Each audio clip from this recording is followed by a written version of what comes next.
So today I wanted to talk about hunting techniques used by animals. So picture this. You're a snake, enjoying yourself in the savannah, just slithering about, minding your own business, when out of nowhere, you get curb stomped and hurled into the air. You may have come into contact with the secretary bird. It's actually a pretty fascinating bird. It's one of few birds of prey that hunt for their food on foot. They eat reptiles, small mammals, and birds, even insects.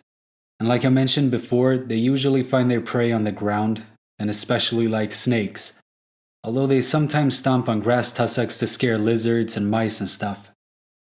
Once a prey has been found, it will raise its crest feathers on the top of its head and spread its wings. And researchers speculate that dinosaur-like birds used this same technique back in the day. Why fix something if it isn't broken, right? So spreading the wings works as great distraction. Let's say that they encounter a venomous snake and it tries to bite the flapping wings. Well, if they bite the wing feathers, obviously nothing's going to happen to the bird, because they're just hollow. And their most common way of killing prey is by stomping it, but not always to death, sometimes just until it's dazed enough to stay still. And if the animal's small enough, they'll just pick it up and swallow it whole. They have even been spotted waiting outside of fires, curb stomping whatever poor animal is trying to escape from the blaze. So all of this sounds pretty violent, so let's move on to something a little milder. It used to be thought that chimpanzees were strictly vegetarian, but they have been seen to work together in large groups to bring down animals, sometimes even bigger than themselves, such as antelopes. But they usually feed on small monkeys when they hunt. These attacks can be totally random or premeditated. And before a hunt, they'll assign each other with various tasks. Although I'm assuming each individual already knows what their role is, since they sometimes randomly stumble upon a monkey they want to kill. So anyway, what they do is, they'll have some monkeys assigned to block any potential escape routes, while another part of the group will move the victim to a desired location. And while this is going on, another part of the group will hide to then ambush the victim.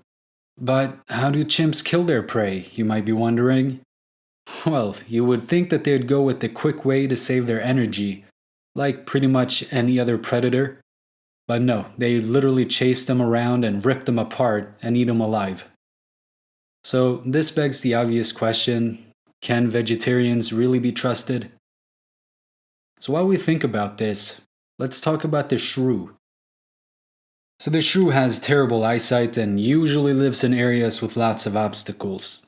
So how do they manage to get their prey? It's been assumed for a long time that them, like bats, use echolocation. However, there's no real evidence to support this, at least not for the purpose of hunting.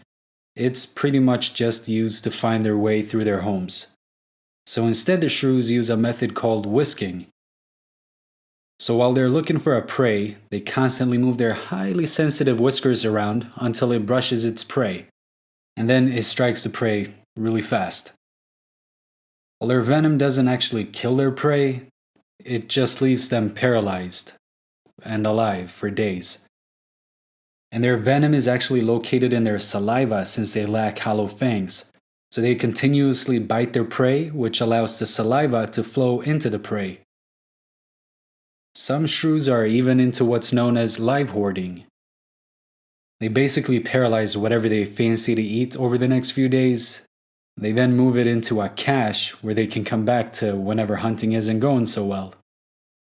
But with their shitty eyesight, what do they do to ensure that it's actual prey that they strike and not some random obstacle? Well, researchers have tested this by putting out plastic replicas of crickets and other objects with similar size. They have even glued additional body parts from donor animals onto the crickets to alter their shape. And the shrews still went for the crickets.